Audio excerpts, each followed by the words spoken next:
अस्सलामु अलैकुम वरहमतुल्लाहि वबरकातुहू। रब्बि शरह ली सदरी व यस्सिर ली अमरी वहलुल उक़्तदम मिन लिसानी यफ़क़हू क़ौली।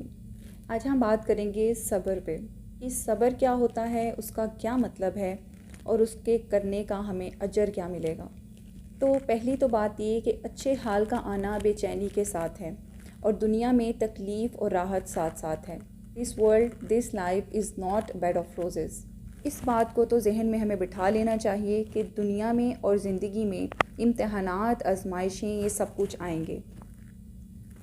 इन चीज़ों पे रोना अब हमें छोड़ देना चाहिए कि ये तकलीफ़ क्यों आई, ये परेशानी क्यों आई। ये आनी ही आनी है, यही हमारा इम्तिहान है। इस इम्तिहान को गुजारना कैसे है, उसके लिए बहुत सी बातें हमें सिखा दी गई हैं। कुछ ऐसी परेशानियाँ, तकलीफ़ें, बल्कि ज़्यादातर की वजह हम खुद ही होते हैं। हमारे अपने अमाल, हमारे अपने रवैये, अपनी सोचें, अपने मिजाज और माहौल, ये सब कुछ ही मैटर करता है। अगर हम शुरू से ही अपने जहनों को, अपने घरों के माहौल को उस सांचे में ढालना शुरू हो जाएं, तो बहुत आसान हो जाएगा ज़िंदगी की परेशानियों को समझना, उनको डील करना। तो हमारे जहन उस चीज़ के हैबिचुअल हो जाएंगे, चीज़ पे बहुत ज़्यादा कंप्लेनिंग नहीं होंगे।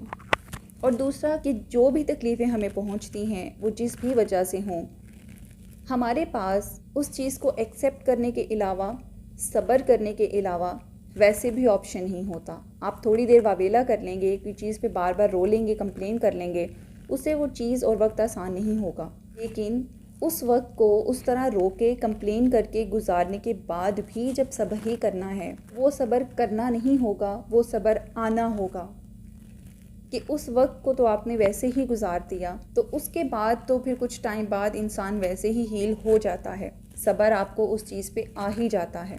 इसीलिए हमें इसी चीज़ का हुक्म मिलता है और वही सब्र अफजल है जो कि पहली चोट पे सब्र किया जाए। आपको जिस वक्त कोई तकलीफ़ पहुंची है, उसी वक्त आप सब्र का मुजाहिरा करें। और अल्लाह ताला भी कुरान पाक में फ़रमाते हैं कि ए ईमान वालो, नमाज और सब्र से मदद लिया करो। तो जब भी हमें कोई तकलीफ़ पहुंचती है, तो ये दो काम ही हमारे लिए बहुत ज़रूरी हैं कि हम नमाज और नमाज में अल्लाह ताला से दुआ और सब्र इख्तियार करें।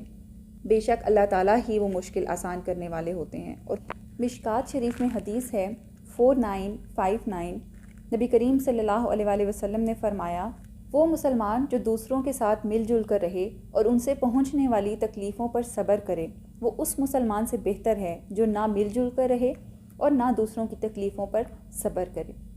तो इसका क्या मतलब है कि जब हम साथ रहते हैं, किसी भी रिश्ते में हम हों, अपने घर में हों, जिससे भी हमारे ताल्लुकात और रिश्ते हों, उनसे हमें कभी ना कभी किसी न किसी बात पे तकलीफ़ ज़रूर पहुंचती है। कभी हमसे दूसरों को पहुंच सकती है, दूसरों के अल्फाज, रवैयों से। लेकिन हमें ये तलकीन नहीं की गई कि हम फिर भी ताल्लुक़ को तोड़ दें, दूसरों से अजनबियत इख्तियार कर लें, बल्कि दूसरों के रवैयों पर सब्र करने की तलकीन की गई है। और बेशक इसका अजर आपको अल्लाह ताला देंगे। इब्न माजा की एक और हदीस है कि नबी करीम सल्लल्लाहु अलैहि वसल्लम ने इरशाद फरमाया कि अल्लाह ताला फरमाते हैं, ए आदम के बेटे, कि आगाज़ में ही सब्र करे और सवाब की नीयत रखे, तो मैं तेरे लिए जन्नत से कम का अजर पसंद नहीं करूँगा। अल्लाह ताला खुद फरमा रहे हैं कि अपनी मुश्किल और अपने सदमे के आगाज़ में ही सब्र का मुजाहिरा करना सबसे अफजल सब्र है, क्योंकि सब्र करना उसी मौके पर होता है, बाद में सब्र करना नहीं आना होता है। तो अल्लाह ताला सब्र करने वालों के लिए जन्नत का वादा करते हैं। जब भी किसी की तरफ से तकलीफ़ पहुँचे, तो यही सोचकर इंसान इसी खुशी में ही सब्र कर ले कि हमें अल्लाह ताला से जन्नत मिलेगी। इंसान तो वैसे भी हमें कुछ नहीं दे सकते, ये मामलात तो चलते रहेंगे। कभी हमें किसी से तकलीफ़ पहुंचती है और कभी हम किसी के लिए तकलीफ़ की वजह बनते हैं। हाँ, कोई बहुत बड़ी तकलीफ़ या ऐसी अज़ियत हो जो नाकाबिले बर्दाश्त हो, उसके बारे में एहतमाम करना या उस चीज़ का जो है वो कोई ना कोई हल निकालना, वो एक अलग बात है। लेकिन छोटे छोटे रवैयों, छोटी छोटी बातों पर, रोज़मर्रा की बातों पर कंप्लेंट्स करना या उन चीज़ों से ताल्लुक़ तोड़ने का हुक्म हमें नहीं मिलता। और ख़ुद सब्र करने के साथ साथ दूसरों को भी सब्र की तलकीन करना। जब कोई किसी मुश्किल में, तकलीफ़ में हो, तो बजाय इसके उसकी उस तकलीफ़ को ऐसे अल्फाज अदा करके बढ़ा देना या उसको इस चीज़ पे बावर करवाना कि हाँ, ये बहुत बड़ी तकलीफ़ है, ये तो बहुत बड़ी मुश्किल है, تم کیسے نکلو گے، اس پہ تو صبر نہیں آ سکتا۔ ابن ماجہ کی حدیث ہے، حضرت محمد بن عمرو بن حزم رضی اللہ تعالیٰ عنہ روایت کرتے ہیں کہ نبی کریم صلی اللہ علیہ وآلہ وسلم نے فرمایا کہ جو مومن اپنے کسی مومن بھائی کی مصیبت میں اس کو صبر اور سکون کی تلقین کرتا ہے، اللہ تعالیٰ قیامت والے دن اسے عزت کا لباس پہنائیں گے۔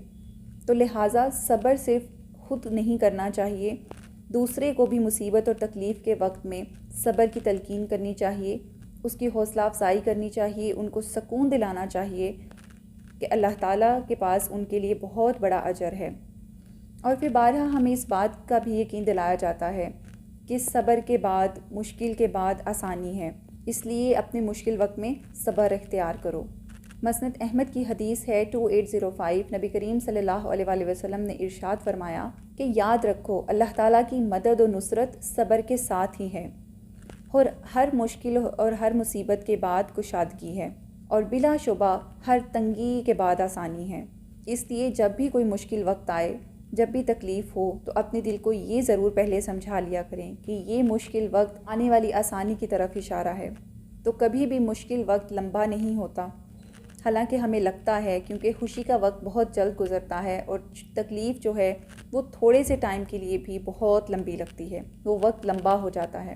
لیکن جب ہمیں اللہ تعالیٰ کے ان وعدوں کا پتہ ہوگا، اللہ تعالیٰ سے ملنے والے اس اجر کا پتہ ہوگا، اور ثواب کی نیت سے صبر کریں، کسی دوسرے انسان سے امید رکھتے ہوئے یا ایکسپیکٹ کرتے ہوئے اس پہ صبر مت کریں، کیونکہ اس کی گارنٹی پھر بھی نہیں کہ آپ اس انسان کے لیے اگر اس کی بات پہ خاموش ہو گئے ہیں یا کچھ کر رہے ہیں تو اس کو اس بات کا احساس ہو یا نہ ہو، اس بات کی پھر بھی کوئی گارنٹی نہیں۔